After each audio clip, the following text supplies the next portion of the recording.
सुना तुमने रूबी, एक नाव फिर डूबी, रिश्ते सब बोझ हुए कंधों के पाँव के, हम तो ठहरे गांव के। वाह।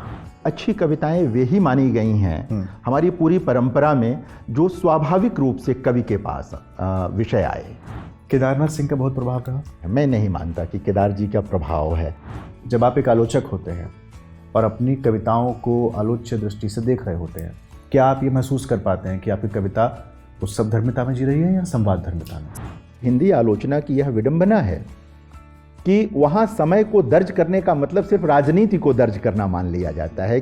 गोरखपुर हमारी तरफ का सबसे बड़ा शहर था, तो हमारे गांव में जो हमारे हमउम्र मित्र थे वो कहते थे सब गोरखपुर में रात नहीं होती है। प्रेम था गोरखपुर में? मेरी जो पत्नी हैं वो मेरी मित्र थीं और गोरखपुर में ही मुझे मिली।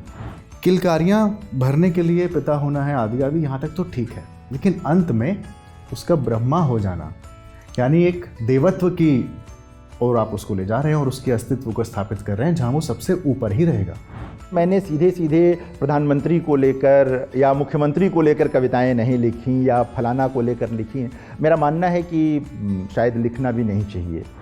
चुप्पी का समाजशास्त्र साहित्य में ठीक वैसा नहीं होता है जैसे समाजशास्त्रीय अध्ययन में होता है, इसीलिए तो कविता कह पा रही है। आलोक धनवा को पहल सम्मान मिला था, मैं ही संचालन कर रहा था उस समारोह का, तो जनता में से कुछ महिलाएं आईं, आंसू एकदम भरे हुए, भावुक थीं।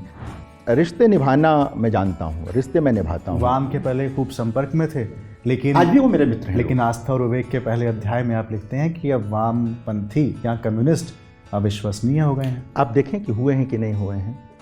जितेंद्र श्रीवास्तव अपने छात्रों से या दोस्तों से अपनी किताबें संपादित करवाते हैं। कोई हमारा कौन सा दोस्त है? जो समय है वो बेटियों के हिस्से का है, वो पत्नी के हिस्से का है, वो आप यहाँ दे रहे हैं, वो यहाँ दे रहे हैं। जाहिर है कि नौकरी से तो बेईमानी नहीं कर सकते, तो वहाँ बेईमानी हो रही है। एक तरह है, वो तो है।